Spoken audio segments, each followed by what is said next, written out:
नमस्कार कन्या राशि के मित्रों, चंद्र और केतु एक साथ हैं। चंद्र मघा नक्षत्र से गोचर कर रहे हैं, जो कि केतु का ही नक्षत्र है। तो क्या आज कोई निर्णय लेना आपके लिए उचित रहेगा? क्या कोई निर्णय लेना आपके लिए शुभ रहेगा? देखिए, मघा नक्षत्र जो है पूर्वजों से जुड़ा हुआ है, पूर्वजों के आशीर्वाद से जुड़ा हुआ नक्षत्र है। वैभव और राजसी ठाट बाट को दर्शाता है। तो यह नक्षत्र तो बहुत अच्छा है, केतु का नक्षत्र है। लेकिन मेरे मित्रों, जब चंद्र और केतु एक साथ होते हैं और चंद्र केतु के साथ होते हुए केतु के मघा नक्षत्र में गोचर करता है मेरे मित्रों, तो यह मनोविकार और असमंजस को दर्शाता है। पूर्व जन्म के संस्कार के उभरने की प्रक्रिया भी इस नक्षत्र के गोचर के दौरान होती है। और यदि यह गोचर 12वें भाव में हो मेरे मित्रों, अर्थात व्यय के भाव में, तो कहीं ना कहीं मानसिक स्थिति थोड़ी सी विचलित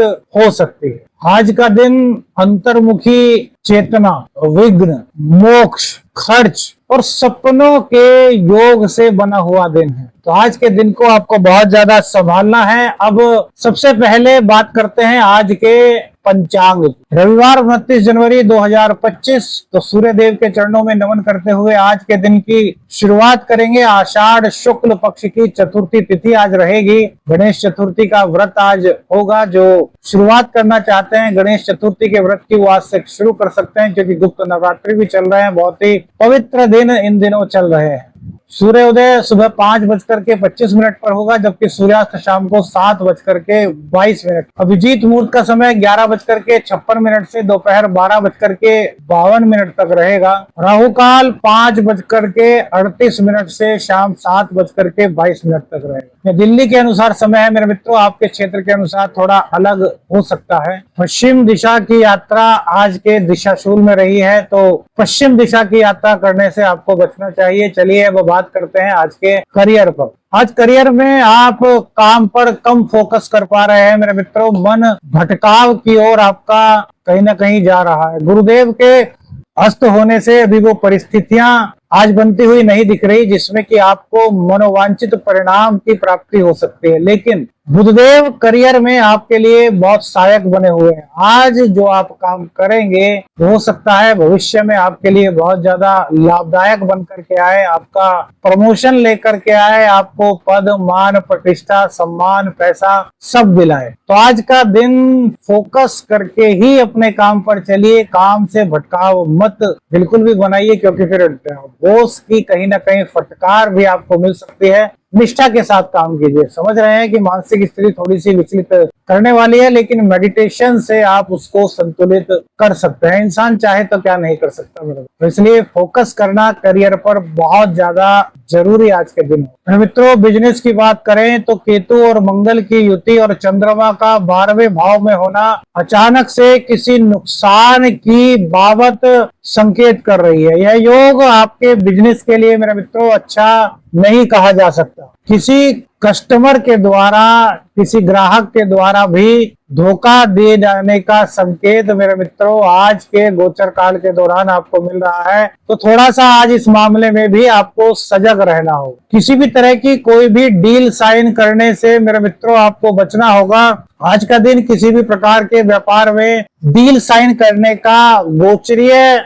विश्लेषण के आधार पर नहीं कहा जा सकता। शुक्र नवम भाव में है, कृतिका नक्षत्र में है, जो यह बताता है कि विदेश से संबंधित यदि कोई काम करते हैं आप, तो उसमें आपको लाभ इस गोचर काल के दौरान हो सकता है। या फिर आपका बिजनेस कहीं पर है, उससे काफी दूर स्थान से कोई फायदा इस गोचर काल के दौरान कन्या राशि वाले मेरे मित्रों को हो सकता है। देखिए, विर्गो का 29 जून का जो हॉरोस्कोप है, इसके अकॉर्डिंग आज आपको बिजनेस में यही सलाह देंगे कि संभल करके ही आपको कदम उठाना है। जल्दबाजी में कोई भी निर्णय, कोई भी डील मेरे मित्रों मत कीजिए। निवेश की बात करें मेरे मित्रों, तो आज का दिन निवेश करने का बिल्कुल भी नहीं कहा जा सकता। चंद्र केतु की युति भ्रम को उत्पन्न कर रही है। राहु की दृष्टि चंद्र पर है, तो ग्रहण दोष भी बन रहा है मेरे मित्रों। तो आज भ्रम के दौर के चलते यदि आप कोई निवेश यदि करते हैं तो हो सकता है कि आपको नुकसान हो जाए, कोई परेशानी खड़ी हो जाए। तो इससे अच्छा है कि इसके लिए कोई और दिन चुनिएगा। अभी यह दिन आज का निवेश के लिए अच्छा शुभ संकेत लेकर के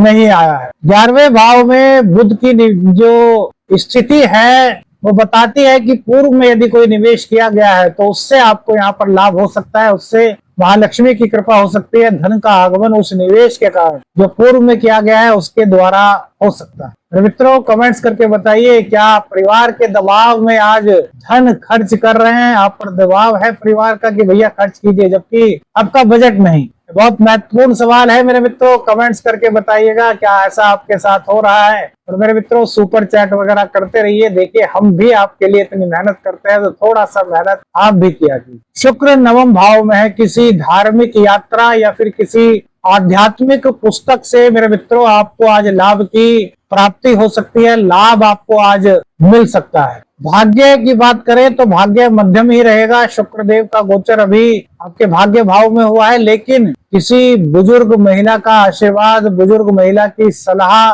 बुजुर्ग महिला का कोई संकेत, बातों बातों में कही गई कोई बात आपके लिए बड़ी फायदेमंद इस गोचर काल के दौरान साबित हो सकती है। प्रेम संबंधों की बात करें तो चंद्रमा और केतु की युति पूर्व के किसी प्रेम की याद दिला सकते हैं, क्योंकि देखिए पूर्वजों से जुड़ा हुआ है और पूर्व जन्म का ही कोई ना कोई साथी इस जन्म में भी हमें मिलता है, चाहे दोस्त के रूप में हो या फिर किसी भी रूप। तो आज कोई पुराना मित्र, कोई पुराना प्रेम आपको याद आ सकता है या उससे आपका मिलना अचानक से मेरे मित्रों हो सकता है। नए रिश्ते में अचानक से कोई दूरी इस गोचर काल के दौरान मेरे मित्रों बन सकती है। कमेंट्स करके बताइए, क्या आप पुराने रिश्ते को नहीं भुला पा रहे हैं? क्या आज आपका पार्टनर आपसे बात करने से बच रहा है? मेरे मित्रों, कमेंट्स कीजिएगा, क्योंकि ये बात आपके दिल की होगी, आपके साथ होगी। लेकिन हम पहले से ही आपको बताए दे रहे हैं कि ऐसा कुछ गोचरीय प्रभाव के कारण आज हो सकता है, मे बी पॉसिबल। मेरे मित्रों, संतान की बात करें मेरे मित्रों तो आज बच्चों को स्वास्थ्य संबंधी दिक्कत हो सकती है।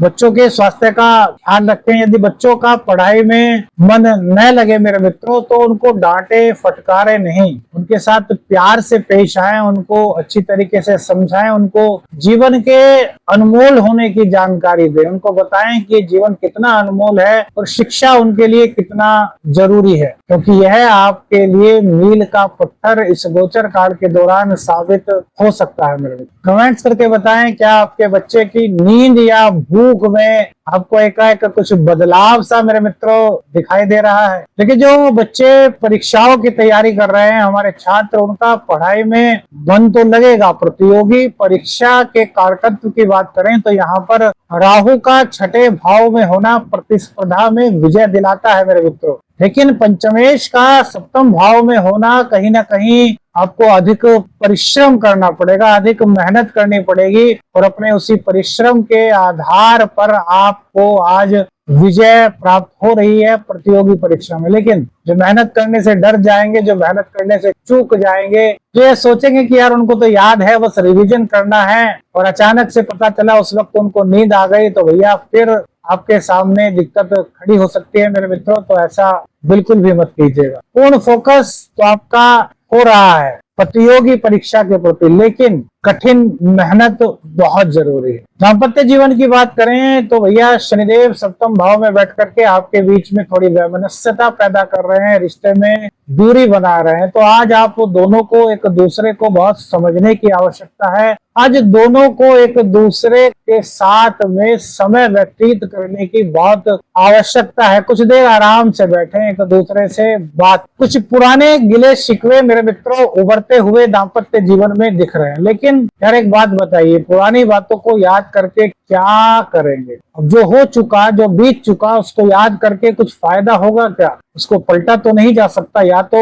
उसको भूतकाल में जाकर के पलटा जा सके और बहुत अच्छा बनाया जा सके, या तो ये संभव हो तब तो उन गिले शिकवे करने का कोई फायदा है, लेकिन भूतकाल में नहीं जाया जा सकता, उन चीजों को नहीं संवारा जा सकता, तो उन बातों को छोड़ देना बेहतर है। अपने वर्तमान को आधार मानकर भविष्य को स्वर्णिम बनाने के लिए यदि प्रयास करना है तो आज एक दूसरे को समय दीजिए, संवाद कीजिए, अपने गुस्से पर नियंत्रण रखिए और अहंकार को पूर्ण रूप से त्याग दीजिए। तभी आपके दाम्पत्य जीवन में मेरे मित्रों बहुत निखार आता हुआ दिखता। अनिद्रा, स्किन एलर्जी और पेट से संबंधित रोग आज के दिन मेरे मित्रों आपको कुछ परेशान कर सकते हैं। प्रतिद्वंदियों को मात देने का मादा आपके अंदर होगा। राहु छठे भाव में आपके लिए एक ऐसा कवच, एक ऐसा ओरा तैयार करेंगे कि कोई भी प्रतिद्वंदा आपका कुछ बिगाड़ तो नहीं पाएगा, लेकिन कहीं ना कहीं उसकी चाल के कारण आपको थोड़ी परेशानी हो सकती है। तो उन चीजों पर आपको ध्यान देना है। देखिए, मानसिक स्थिति जब थोड़ी सी भ्रम वाली हो, थोड़ा सा मन बेचैन हो, मन में कई प्रकार की आशंकाएं हो, तो छोटी छोटी बातें भी बहुत बड़ी लगने लगती है। तो इसलिए छोटी छोटी बातों पर ज्यादा ध्यान देने की आज कोशिश बिल्कुल भी मत कीजिएगा कि राहु का साथ कम से कम शत्रुओं को पस्त करने में तो आपको मिल रहा है। भ्रम, तनाव और नींद की कमी चंद्र केतु के कारण आपको आज महसूस हो सकती है। रात्रि में नींद बीच बीच में खुलना, बेचैन रहना, करवटें बदलना, इस तरह की दिक्कतें मेरे मित्रों आपको होंगी। तो इससे बचने के लिए यदि संभव है तो थोड़ा सॉफ्ट म्यूजिक सुने, थोड़ा मेडिटेशन करें, प्राणायाम की तरफ ध्यान दें और भगवान शिव को दूध में मिलाकर के चावल अर्पित करें। और इसी के साथ साथ कुशा आती है, कुशा जिसके आसन बनते हैं, वो भगवान शिव को अर्पित करें। इससे मन शांत रहेगा और जो ग्रहण दोष है उसका भी कहीं ना कहीं निवारण इस उपाय के द्वारा मेरे मित्रों होगा। कृषि मित्रों के लिए भैया, कृषि भूमि पर अचानक से कोई नुकसान या फिर कोई विवाद के संकेत मेरे मित्रों आज दिखाई देते हैं, तो विवाद से आपको बचना होगा। अपने बड़े बुजुर्गों की सलाह लेकर के ही आगे कदम उठाना चाहिए। जल्दबाजी में मेरे कृषि मित्र कोई भी निर्णय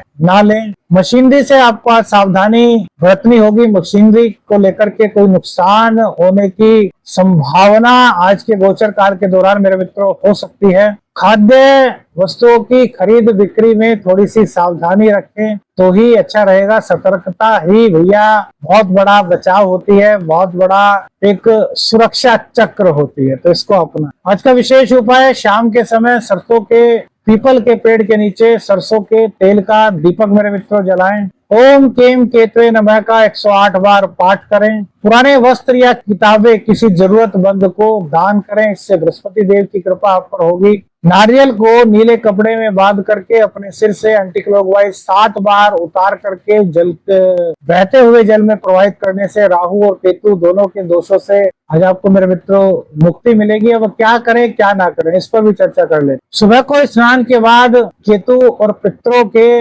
लिए प्रार्थना करें। पितरों कोई भी दिक्कत है तो भगवान श्री हरि विष्णु भगवान से कहें कि पितरों को जो भी दिक्कत है वो उनकी दिक्कत समाप्त हो, केतु देव की कृपा हम सबको प्राप्त हो, क्योंकि केतु ही पुनर्जन्म का, मोक्ष का कारक है मेरे मित्रों, पूर्वजों का कारक है। किसी भी प्रकार के निवेश और विवादों से बचना आज आपके लिए श्रेयस्कर होने वाला है। किसी बुजुर्ग से सलाह लेकर के ही कार्य करें, जल्दबाजी में कोई निर्णय न। कोई भी नया लोन लेने से आज आपको बचना चाहिए मेरे मित्रों। बिना पढ़े किसी भी कॉन्ट्रैक्ट पर, किसी भी पेपर पर आज साइन ना करें। रिश्तों में कटुता से बचना बहुत जरूरी है। रिश्ता कोई भी हो, हर प्रकार के रिश्तों में कटुता से बचना आपके लिए बहुत जरूरी होगा मेरे मित्रों। वीडियो अच्छी लगी तो लाइक और शेयर कीजिएगा। चैनल पर नए हैं, चैनल को सब्सक्राइब कीजिएगा। आदेश अलख निरंजन, हर हर